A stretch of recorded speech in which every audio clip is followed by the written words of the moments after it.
ಎಮ್ಮೆಮಾಡು ಉರುಸ್ ಸಮಾರಂಭಕ್ಕೆ ಶುಕ್ರವಾರ ಗಣ್ಯರು ಶ್ರದ್ಧಾಭಕ್ತಿಯ ಚಾಲನೆ ನೀಡಿದರು.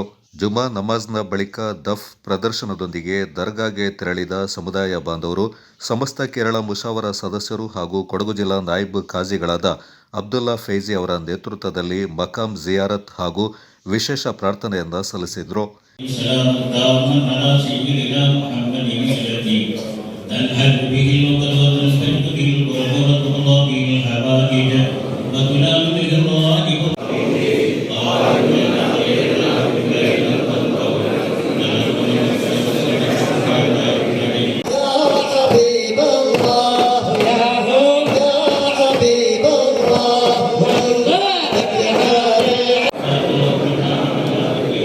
ಎಮ್ಮೆಮಾಡು ತಾಜುಲ್ ಇಸ್ಲಾಂ ಮುಸ್ಲಿಂ ಜಮಾತ್ನ ಅಧ್ಯಕ್ಷರಾದ ಹುಸೈನ್ ಸಕಾಫಿ ಅವರು ಧ್ವಜಾರೋಹಣವನ್ನು ನೆರವೇರಿಸಿದರು.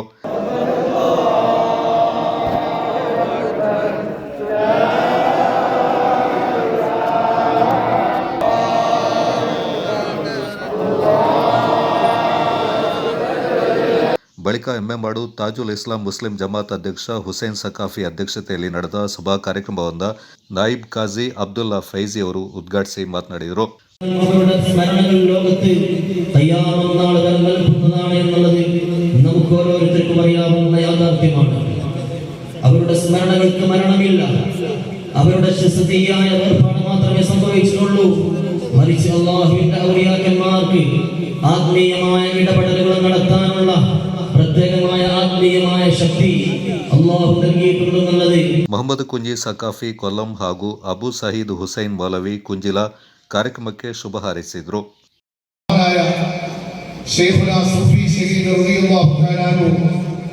അവരുടെ ഇബാദത്തിൽ ലയിച്ചു ചേർന്ന് ഇന്ന ലില്ലാഹി ഇബാദൻ ഫുസന തല്ലഖു ദുനിയാ വഖാഫുൽ ഫിതന. അവർ ദുനിയാവിലെ തലാഖ് ചൊല്ലിയവരാണ്. അവർ ഫിത്നകളെ ഭയപ്പെട്ടവരാണ്. അവരെ സംബന്ധിച്ചിടത്തോളം അവർ അല്ലാഹുവിൽ ലയിച്ചു ചേർന്നവരാണ്. എന്റെ മനസ്സിൽ അല്ലാഹുവിനോടും അല്ലാഹുവിന്റെ റസൂലിനോടുള്ള മഹബത്തല്ലാതെ മറ്റൊന്നുമില്ല. അപ്പോഴാണ് നബി സല്ലല്ലാഹു അലൈഹി വസല്ലം തങ്ങൾ പറഞ്ഞത്, അൽ മർഉ മഅ മൻ അഹബ്ബ. നീ ആരെ സ്നേഹിക്കുന്നോ അവരെ കൂടെ നീയും ಸ್ವರ್ಗത്തിലാണ്. ಖತೀಬರಾದ ರಾಜಿಕ್ ಫೈಜಿ ಮುಖ್ಯ ಭಾಷಣವನ್ನ ಮಾಡಿದರು. ಉರುಸ್ ಕಾರ್ಯಕ್ರಮದ ಅಂಗವಾಗಿ ಏಪ್ರಿಲ್ 17ರಿಂದ 24ರವರೆಗೆ ವಿವಿಧ ಧಾರ್ಮಿಕ ಕಾರ್ಯಕ್ರಮಗಳು ನಡೆಯಲಿವೆ. ಈ ಸಂದರ್ಭ ಎಮ್ಮೆಮಾಡು ಜಮಾತ್ ಉಪಾಧ್ಯಕ್ಷರಾದ ಚಂಬರಂಡ ಮಾಹಿನ್, ಮಸೀದಿಯ ಮುದರ್ರಿಸ್ ಹಮ್ಜಾ ಸಕಾಫಿ, ಎಮ್ಮೆಮಾಡು ಜಮಾತ್ನ ಮಾಜಿ ಅಧ್ಯಕ್ಷರಾದ ಅಬೂಬಕರ್ ಸಕಾಫಿ ಮತ್ತಿತರ ಪ್ರಮುಖರು ಪಾಲ್ಗೊಂಡಿದ್ದರು. Kodagu channel news, Zakariya ನಾಪಕ್ಲೋ.